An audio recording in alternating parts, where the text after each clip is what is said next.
In the tangled nostalgia of 1980s pop culture, few unexpected overlaps feel as natural as the quiet intersection between Star Trek, the original series, and the world of Stranger Things. On the surface, one is a utopian space opera about interstellar diplomacy, and the other is a horror-tinged mystery set in a small Midwestern town. Yet if you place them on the same timeline, especially within the eerie boundaries of Hawkins, you start to see how deeply Star Trek's ideas might have already been embedded in that universe. In the early years of Hawkins, Indiana, television was more than entertainment. It was a portal. Kids like Mike, Dustin, Lucas, and Will didn't just consume media, they absorbed it, reinterpreting it through games, science projects, and whispered theories about what lay beyond the visible world. Among their influences, Star Trek reruns would have been a powerful constant, a vision of exploration where curiosity is rewarded and the unknown is not automatically evil. In a town quietly shadowed by government experiments and interdimensional breaches, that philosophy becomes almost radical. The presence of Star Trek in the Stranger Things timeline is not just cultural, it is thematic. Starfleet's mission to seek out new life and new civilizations echoes in the boys' relentless curiosity about the Upside Down. While adults in Hawkins respond to strange events with denial or fear, the children respond like junior science officers aboard the Enterprise.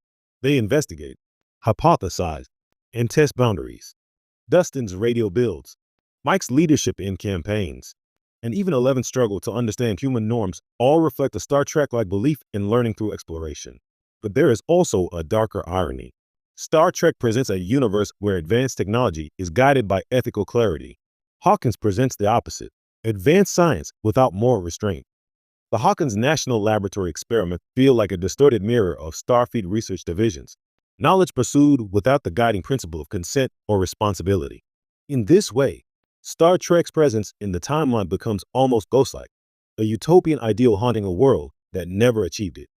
Even the structure of Stranger Things episodes subtly echoes Star Trek storytelling. Each season unfolds like a mission arc, anomaly detected, investigation initiated, escalating threat, and final confrontation with a force that challenges the understanding of reality. If the kids of Hawkins had grown up slightly differently, they might have been Starfleet cadets rather than amateur monster hunters. And yet, Star Trek also offers something Stranger Things constantly needs: hope.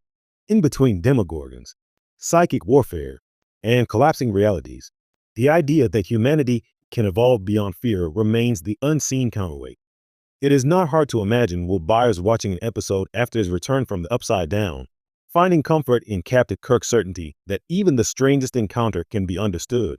Ultimately, Star Trek's presence in the Stranger Things timeline is less about direct crossover and more about ideological influence. It exists as a cultural blueprint for bravery in the face of the unknown. In Hawkins, where the unknown keeps breaking through the